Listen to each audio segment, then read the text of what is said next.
کھول کر دعوت کرنے والے، خوشی کا اظہار کرنے والے، حوصلہ افزائی کرنے والے، جس حوالے سے بھی معاونین ہیں، یا الہ العالمین سب کو اجر عظیم عطا فرما، یا الہ العالمین نبوت و نمائش سے بچا، یا الہ العالمین ہمارے اس کام میں اخلاص پیدا فرما دے۔ انما الاعمال بالنیات، اعمال کا دار و مدار نیتوں پر موقوف ہوتا ہے۔ اور یہ ایک حدیث امام اعظم علیہ رحمۃ جن کے ہم مقلد ہیں، امام ابو حنیفہ علیہ رحمۃ وہ فرماتے ہیں 5 احادیث میں سے یہ بھی حدیث انما الاعمال بالنیات 1,00,000 احادیث کا مجموعہ ہے۔ یا الہ العالمین ہم سب کو اپنی نیتوں کو درست کرنے کی توفیق عطا فرما، یا الہ العالمین ہمارے اندر اخلاص پیدا فرما دے، یا الہ العالمین ہمارے گناہوں کو معاف فرما دے، ہمارے معاملات میں آسانیاں پیدا فرما دے، یا اللہ میں دنیا میں زندہ رکھ اسلام پر موت دے تو ہم سب کو ایمان پر موت دے، یا الہ العالمین جن ماؤں بہنوں بچیوں نے، بزرگوں نے، نوجوانوں نے،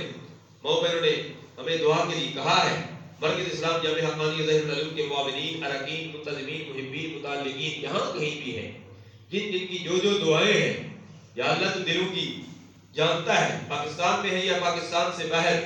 کسی کے اولاد نہیں،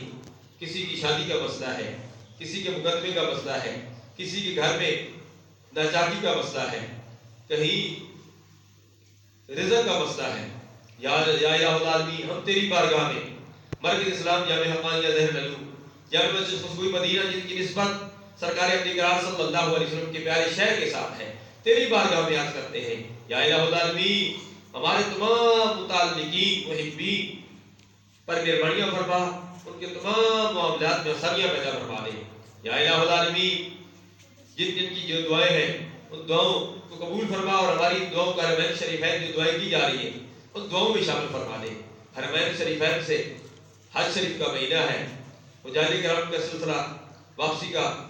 شروع ہو چکا ہے، یا الہ العالمین ان حجاج کرام کی توسل سے ان پہ کوئی مقبول بندہ تیرا ضرور ہوگا، جہاں 40 افراد ہوتے ہیں، یہاں تو لاکھوں حجاج کرام گئے، اور سب سے بڑا حج والدین کی زیارت کرنی ہے۔ سرکار نے فرمایا ایک حج تو یہ ہے پوری زندگی میں ایک مرتبہ